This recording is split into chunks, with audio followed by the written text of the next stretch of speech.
he who holds the keys makes the rules. And I think, Allie, and I could tell you multiple stories where you look back after a deal's been consummated, or you look back after an exit is finished, or you look back after a job offer has been thrown, and you see either the cap table or you see what other people are getting paid. If HR unveils that stuff, if you're in a bigger company and you realize, wow, I could have really been at the table and asked for more.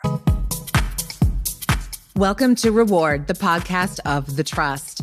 We are the show specifically for women entrepreneurs who want to build businesses into the multi-million-dollar revenues and beyond, but especially because we know the reward is much greater than that. I'm Allie Brown, and I'm excited to introduce you to these diverse female leaders from a variety of industries, women making huge impact and who are unwilling to settle for the status quo. On the web, visit jointhetrust.org to learn more about our modern community for forward-thinking 7- and 8-figure women entrepreneurs. That's jointhetrust.org. See you there. Now, get ready to enjoy this episode's powerful conversation. Dana Jacoby. Hi. Hi, Allie. How are you? I'm good. Where are you today?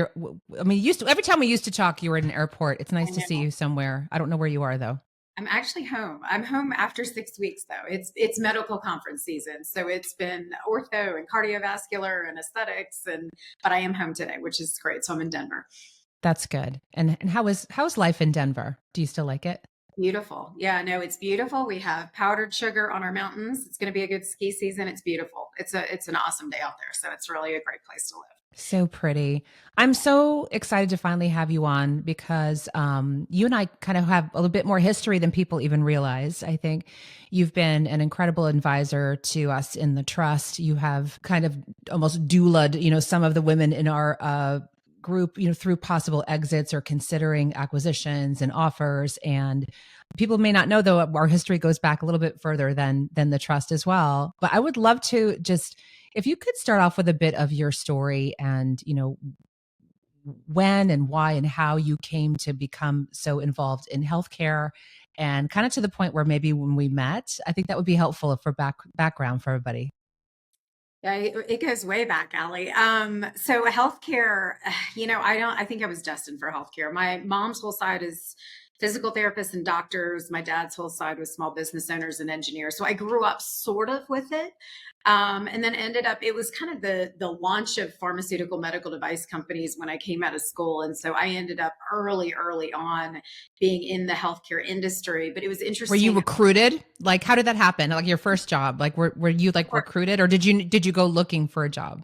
Neither. I was sort of recruited. My first job, nobody even knows the story, but my first job was with Enterprise Rent-A-Car in between college and grad school. So I was running a bunch of Enterprise Rent-A-Car places, which is funny looking back, but it was a great training ground because all of those little businesses ran literally their own profit and loss statement. So I cut my teeth pretty early on in that. Wow. I ended up leaving because it just wasn't my true north. And true story, went out and spent some time with my uncle and aunt in the tech industry. And that just wasn't me either. It was very clear. There were a lot of no's, right? And then I ended up meeting a J&J recruiter in a hotel I was staying in. And she said, "You are perfect for the healthcare industry." My mom, as I mentioned, my mom's whole family was in that space. So I jumped on board with that company and never looked back, and really just loved it. So I was big pharma and big medical device companies. And then that started into a cascade of an entrepreneurial journey from there on. Yeah. And when I met you, was it like 2016, maybe 17? You were still doing the big events, Allie. You would have to tell me. This goes way back. I used to listen to I don't know what it was pre-podcast, but I guess it was your cassette tapes. I don't even know, but I used to, or DVD. Oh, I don't think I knew that. Okay. I don't think I knew that. When I was having Shine, like the giant conferences and stuff. Okay. Yeah, did you order like the Shine home study kit? DVDs. I was trying to be better in sales, and you were just in that era. You were the persona of somebody that figured out not just sales, but the kind of the electronic version where everything was going. So yeah, it was you and Joy and the whole crew at Shine. Right. Yeah. Oh my gosh. Okay. I got to a point, and kind of a lot of the times in my career, I got to a point where I needed one-on-one coaching above and beyond, and it was right when you were starting to offer some of those services. And so you and I met, and I think I flew in for a coaching session. So, and it was great. Yeah.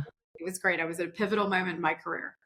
Right. So when I met you, that was right after I shut down a lot of the big stuff. I think I had toddlers at that point, and remembered that, my real joy was actually the one-on-one work. And that's when I started to just offer it again. So it's kind of, I'm putting the pieces together now as you're talking through that.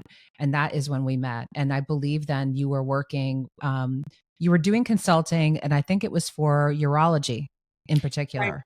Right. Yeah. I started a business on a wing and a prayer, literally. And we ended up becoming the preeminent urology and uro-oncology consulting company. And then we ended up with a GPO and a data analytics platform attached to it. But it was a very, for a lot of your listeners that are founders, it was the first time I'd thrown a little money in a bank account and hoped that I did okay. And it turned into an actual business, which was a blessing, and also something that I wasn't totally prepared for. So yes, it was urology and uro-oncology, and it was a great business, fantastic business. But you were a good sounding board throughout that whole time to kind of figure out, was I on the right path, or was I losing my true north? So When you look back at the lessons you've learned through, I know you've been through several acquisitions and built different companies. What are the biggest things top of mind that you wish you could share with the younger Dana?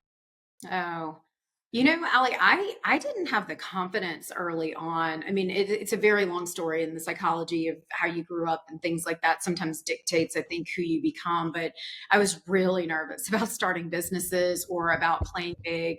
I kind of played big in infrastructure that made sense, right? Big companies, or had people ahead of me, but really was not confident about starting companies or even being in a room where people were talking about exits or mergers and acquisitions. I think if I had gone that route, I would have become an investment banker or worked in private equity. So that is the number one thing. I think I just a lot more confidence and a lot more risk earlier on in my career. And then secondly, really be in the room where it happens. I don't know that I was kind of back to what you're doing now in the trust, but also even back in the day, it took me a while to get to a point to hire coaches and really be thoughtful about that. I was doing it more traditionally. I was getting an MBA, or I was surrounding myself with people in my little cohort. I wasn't really kind of playing big and getting outside of my comfort zone until there was a point where life kind of forced that issue. And so I started taking those bigger leaps. But I wish I could go back and start earlier on some of the businesses and some of the strategies. It's everything happens for a reason. But I think for some of the younger folks listening to your podcast, there's a real opportunity there to take advantage earlier on. I remember you mentioning at some point there was a point, and correct me if I'm wrong, but I remember a story where you realized after I think you had done a deal that you had possibly undervalued yourself versus what the men right in the deal as well. And there's some stories back there. Can you think of one that was a turning point for you, or a moment like that where you realized, wow, I have so much more to offer than I'm valuing myself at, even though you were worried it was new territory, but looking back, you were like, oh man, I had every right to ask for a lot more. Yeah, I think, he who holds the keys makes the rules. And I think, Allie, and I could tell you multiple stories where you look back after a deal's been consummated, or you look back after an exit is finished, or you look back after a job offer has been thrown, and you see either the cap table, or you see what other people are getting paid if HR unveils that stuff. If you're in a bigger company and you realize, wow, I could have really been at the table and asked for more. I think for me, it was the naivete of not understanding how a deal becomes a deal, or the naivete of not understanding the value that I had brought to certain businesses. And I don't know how you teach that. I mean, some of it now looking back is I see what valuations are and what's valued in a deal or in a merger. I see the actual valuation. So things I would have thought, oh, that's really valuable, were not, and other things that I wouldn't have put enough straight cred on were. But I think when you look at the statistics of women-owned businesses or venture capital that goes to women, it's 2% across the board on both categories. And so how do you get into those rooms until you kind of school of hard knocks it out? And I see it with a lot of the folks that you and I have talked to or worked with, where I'll say, whoa, whoa, whoa, whoa, whoa, you should not take that offer. You need to go in and play much bigger. Look at what the value is that you're bringing to this overall asset, or look at the overall value you're going to bring in the next 5 years. We had a situation literally today that was just like that we had to explain to the founder they needed to go much bigger than they were going. And they were literally, I'm not even kidding, this is a true number. They were literally going to take a $5 million payout.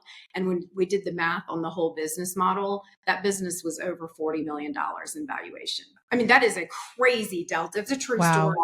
No, but I mean, they just didn't know. And I was in that naive camp of not really understanding valuations or what was. So you kind of, if you're not at the table making those decisions and you're letting somebody else kind of be ahead of you, you run the risk that you're not in the deal. You're a part of the deal, but you're not in the deal, and you need to be in the deal. Tell me about some of the mistakes, that now that you look at so many businesses that want to exit, and that's part of your business right now, is you do help.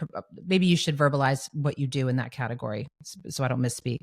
Yeah, that's okay. No, we're a strategy company that also helps founders if they do want to exit. And we're primarily healthcare. We'll crosswalk over into other industries at times, but for the most part, we're primarily healthcare. So if a founder wants to look at exiting, or if they want to look at partnering with someone else or creating a strategic alliance, Allie, we'll help them understand their value, how to put a deal together, how to negotiate at the table, and then how to really make that deal material long term. So not just 1 + 1 = 2, but 1 + 1 = 8 or 9, right? So how to maximize the enterprise value long term of a deal. So that's kind of in a nutshell what we do. And then tell me about some of the mistakes or bad deals that you've seen, maybe in the rearview mirror, that some people have come to you and you're like, oh man, it could have been different, just so we can think through differently. So many. Yeah. Culture is king. Everybody thinks they want, and I will say it this way. Everybody sees the big exits, right? And they read about, Spanx and these big numbers and these big exits. And then, and not that wasn't a great deal, but certain times people will say, oh, wow, I really want to hit the big number. Or the number I always hear lately is I want to make $100 million exit happen. Okay, that's great, but you've got to be married to these people. And so culture is a critical asset of these deals, Allie. It's not about the money. The money is a great vehicle for things to happen in the future. But if you're just doing something for the money, you're going to be sorely disappointed a lot of times in the outcome. That can't drive all of your decisions. So that's number one. Culture is king. Two, I find founders don't realize there's this thing called key man risk. So if your business is really just founded and predicated on you, your reputation, everything is around you, even if you have staff, if we just had a situation like this recently, if the founder, God forbid, gets sick or steps away from the business, does the business start to unravel?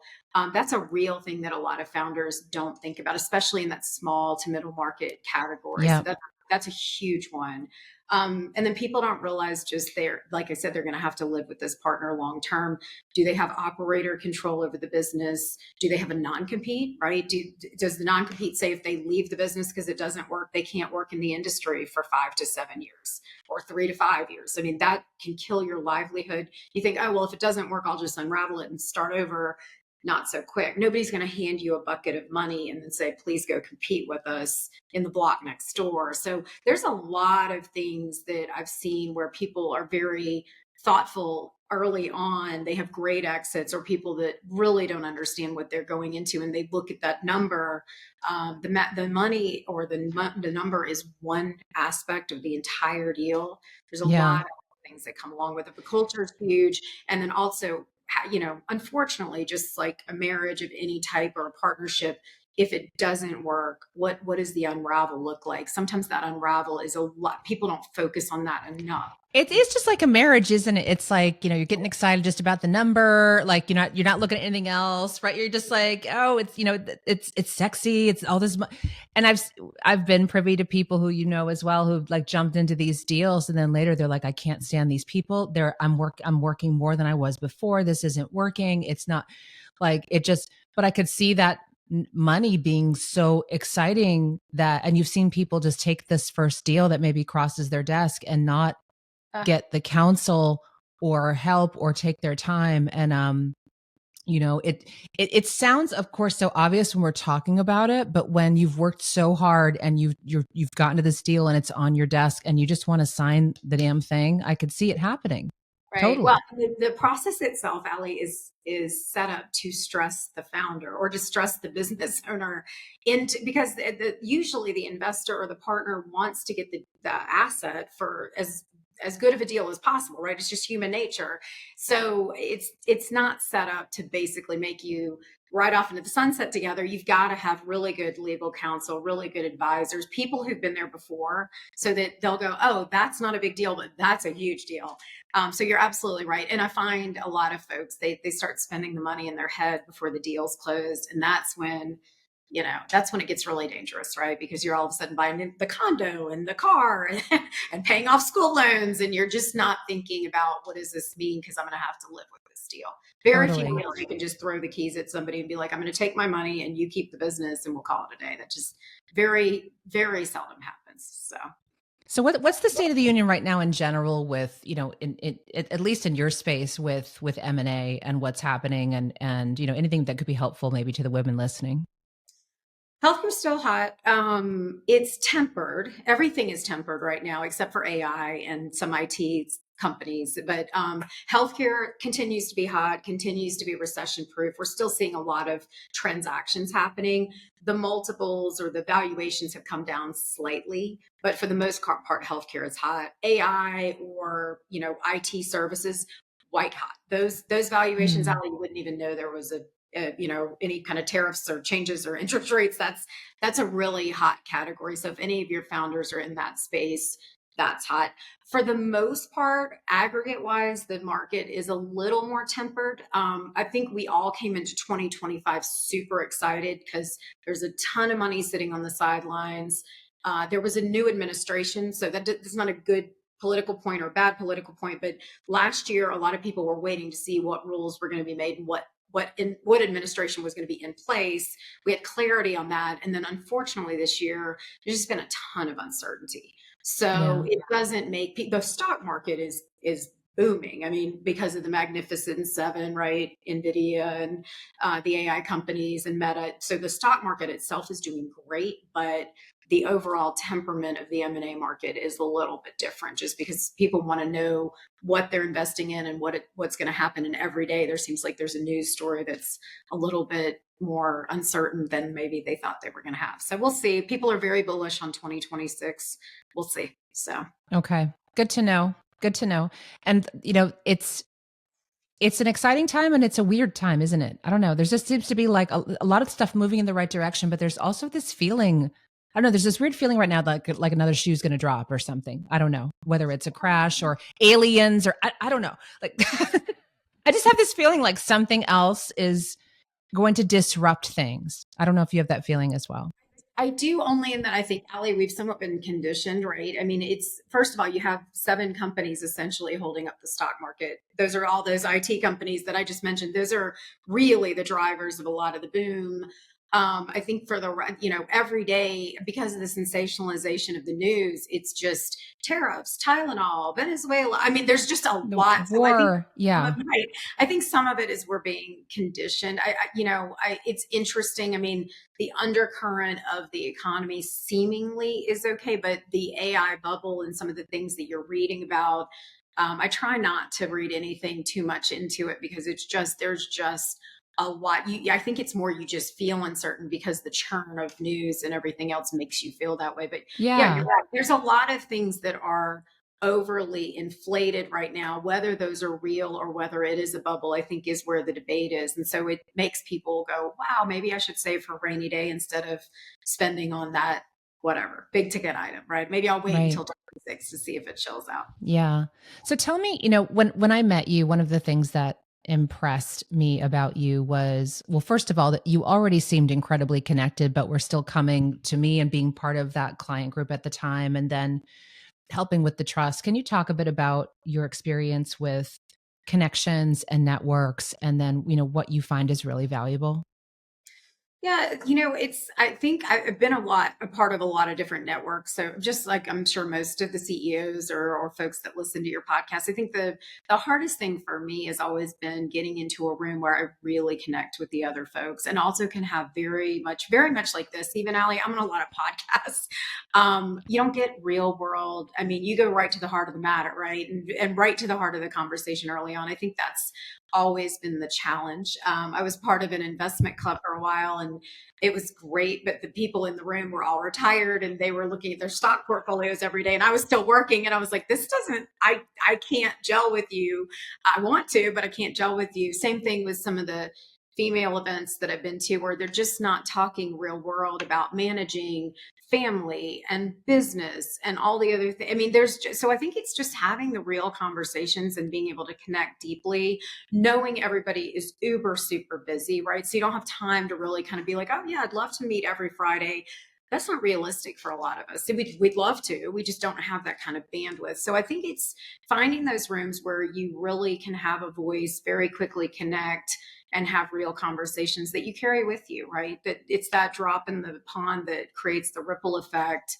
I think I was telling you just even pre this conversation, before we got on, I remember very pivotally very much being in your coaching sessions, being in the room with your folks, and those conversations I still carry with me in my day to day. And that was, years ago now, when I really was part of that group. So I think it's important. Those are impactful people and impactful conversations that really affect your life. There's a quote that I share, and it's funny because I forgot it was from you actually until this moment when I was thinking Right. about you. And I believe the first meeting you came in with other premier clients I had at the time, you said, "I've never been in such a safe space for powerful women." Right. Would you mind talking about that?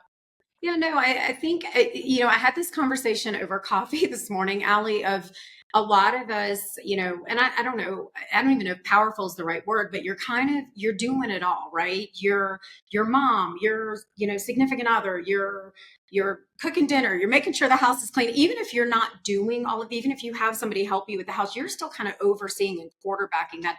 Women make 80% of the healthcare decisions for their families. So you're overseeing dentistry appointments. And even if you have help, you're kind of an I got this gal, right? You're an I got this person. And so then when you have a moment where you really need to call somebody you trust or be in a room with people where you can say, I don't got this. Like I'm really scared, or this is really freaking me out, or wow, somebody's coming to buy my business. I don't know if they're the right person or not. Or, my spouse and I are kind of at each other's throats. Is that something you guys are dealing with too? It's very rare that you have a room where you can let your guard down and also feel like you've got people with you, not just to listen to you, but that are going to ride alongside with you and kind of be those ride or die people. And so I think I had this conversation today because I have one girlfriend that literally only calls when something's really bad.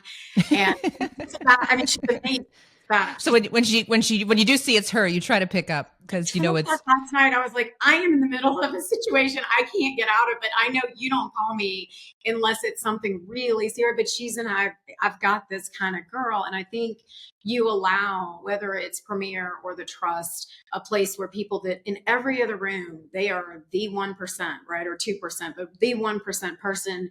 And when you put all the 1% people in the room, you would think they would actually spar and kind of fight each other and not get along. And actually what happens is all ships rise and they have each other's back, so that I know if you call it, whatever time at night or somebody reaches out, I'm like, that is not normal. They need help, or they yeah. need a business scenario. It doesn't even have to be personal. It could be a business situation of, hey, I'm really scared. I don't know that I can call my accountant, my lawyer, I want a safe place to talk it out before I call in all the advisors type of deal. So Yeah.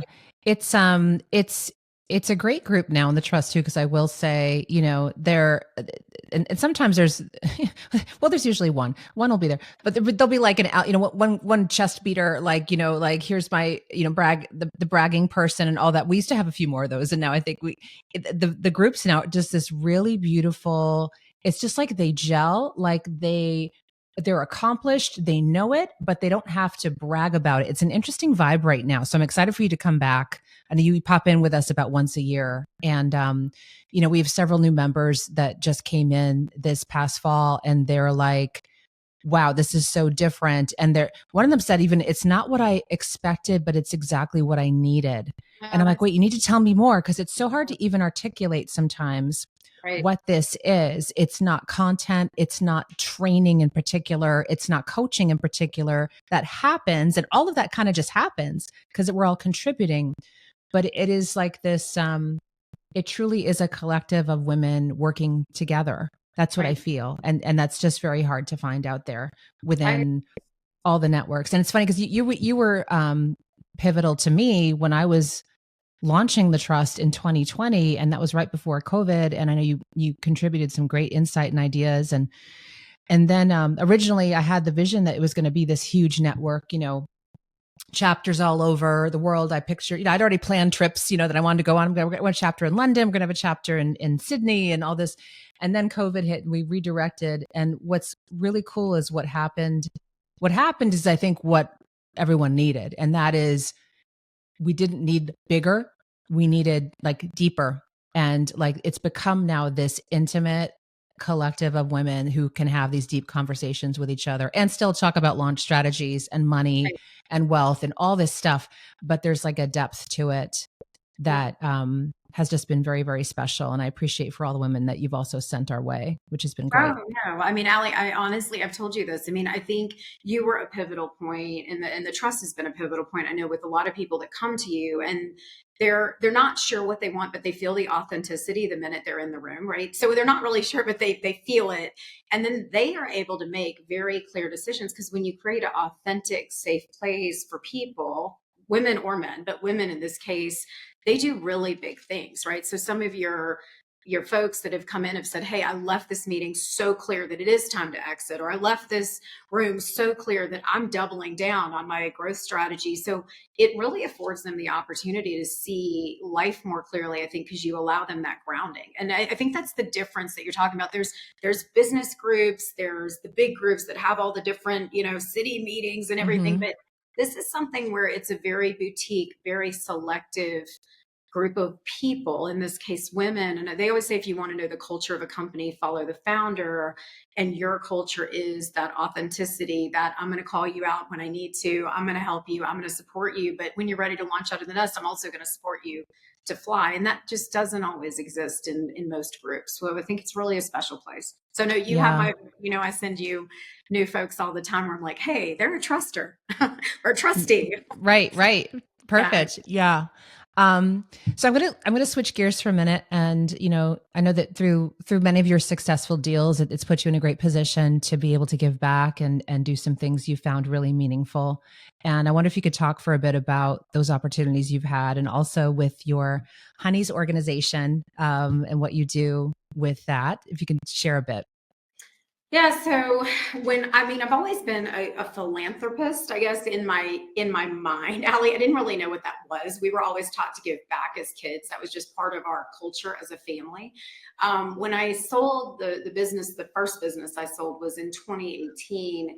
And what you don't hear about, that founders will tell you, is when you do sell, a lot of times if you're not prepared for it, that business is now under somebody's umbrella, and you really have a little bit of an out of body experience moment where you're trying to figure out, okay, now what is my new normal? What does my new life look like? Anyway, I met Doug Jackson at that point, and he's the CEO and founder of Project Cure. His family actually founded it. His parents founded it in their garage, but they're the largest distributor of medical supplies and devices to destitute countries around the world. So 138 countries, have done incredible things. I mean, just literally more to Ukraine than anyone else in the world. But just every day, like even with the Jamaica, it's kind of an interesting story, but with the Jamaica situation we just went through with the hurricane, we had 4 or 5 colleagues and friends reach out and saying, do you do anything in Jamaica? And it was like, we've been working in Jamaica for double decades. And so we were able to get things into Jamaica that other folks, frankly, just were not, because you can't just wake up and decide to be a philanthropist, especially in medical devices and supplies. So anyway, that's been a massive part, both of my personal giving and my professional giving. And when I'm not doing kind of a lot of the stuff that I do in my day job, that is 100% where my heart lies. So that's it's kind of one category. And then two, women founders is a big part of what I really give back to when I have time, not for money, not for, I don't charge people to help them, but I really have a massive passion to see other women get to a net worth or an exit, or just really feel like they've got this. And so that's where I think you and I are so aligned on some of our mission in helping other females see beyond their current glass ceiling they might be sitting underneath. So Yeah. And where can they learn more about, where can people learn more about you and Project Cure? So Project Cure is easy, projectcure.org, and they have massive social. There's a bunch on the story of it. They have 8 warehouses or 7 warehouses, soon to be 8 nationally, 38,000 volunteers a year. So there's a lot of Project Cure. Wow. Yeah, no, it's like a small city of mighty people that give back. It's awesome. For me, you can find me on LinkedIn. You can find me on the Vector Medical Group website, vectormedicalgroup.com, or Allie, happy if anybody reaches out to you. Also feel free to give them my contact information. I'm pretty accessible. So would love to talk to anybody that's motivated by this episode. So, what's your advice for all the women who are in business right now, who maybe, they're in the middle of a transition, they're, maybe feeling some uncertainty, but they know they have a really good service or product? Yeah, I mean, I know it may not feel like it right now, but you are in a massive opportunity zone with everything happening right now. So I think turning off some of the stuff and really focusing on getting very clear. I was telling Erica earlier today, right before we jumped on, I feel like 2025 was another reset year. So kind of like 2020 was a reset year. It feels like a reset year. But the 2 major themes that I'm seeing, Allie, between the millennial generation and the baby boomers is a massive gap. I'm an Xer. Just with where I land, there's not enough of me to replace the boomers. There's not enough of me to replace. So you keep hearing about this wealth transfer and all this change. There's not enough board seats. There's not enough exits. There's not enough. So either the millennials have to kind of literally jump a generation, or the Xers and the older millennials need to literally step up in the chair. There's going to be a massive opportunity. There's so many founders that are kind of in that baby boom demographic that are like, I don't think I want to be in this forever. I want a succession plan. So there's this massive wealth transfer, massive gap generationally. And then 2, I mean, AI, I won't say those 2 letters more than once, but it's really evening the playing field of founders that couldn't play big, that all of a sudden really they can play big now. I mean, so there's a whole equal playing field coming. So I think for your women entrepreneurs, this is not a time to stick your head in the sand. It may feel like it, but this is a really good time. I'll give you a good example. I am literally taking off the month of December from travel to focus on the business, what the future means. I've never done that before. I feel like this is so much of a pivotal moment for industry that if you do not get quiet and really focus, you'll miss. So I think this next year, I think 2026 is where there's just going to be a lot of change. So grab the brass ring and run if you can get it. So, and get yourself some mentors. I mean, there's a lot of people in that more mature generation that want to give back to people and pull them into the chair. So if you can find a female founder or a female CEO that's been, that's kind of in the back 9 of their career, that's an awesome person for you to learn from. I love that. And what is the reward in all this for you, Dana? You've worked so hard. You've learned so many lessons. What does the word reward mean to you? I'm simple, Allie. I just want to leave. I just want to leave the world a better place than I found it. Like, I mean, if I exit tomorrow and not my business, like actually exit myself, I really hope that people say, wow, when Dana stood in the room, or when I heard a podcast from her with Allie, I took 2 or 3 pearls and was able to really implement that into my life. I mean, I get a lot, and you know this just from knowing me, but I get a lot of excitement around seeing something small become something big and viral, that literally you had a small, tiny little point on our prior business. We literally changed the way prostate cancer was treated around the country. And I can say the same on a lot of the other things we've touched. That to me is so cool. Or so when I'm in the room with the people in the trust and I'm like, that woman is going to go out and kill it, and she's going to affect change in finance because of what we just talked about.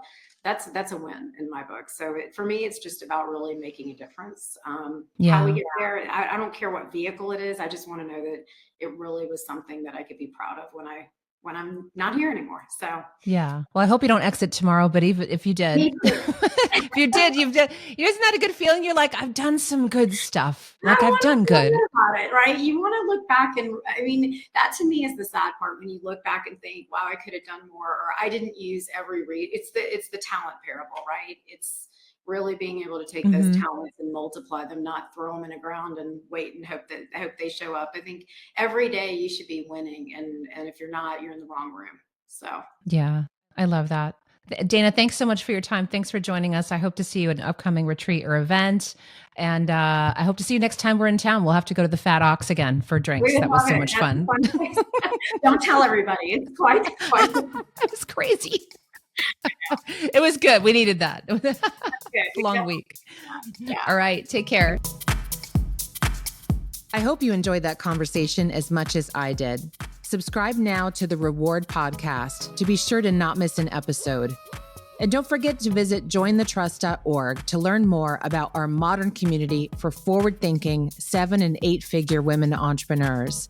You can learn more, apply to join us, or refer another woman you know who is over the $1 million mark and is ready for a different type of women's network. We have events coming up, both live and online, that are truly creating new possibilities for female leaders. That's jointhetrust.org. See you there.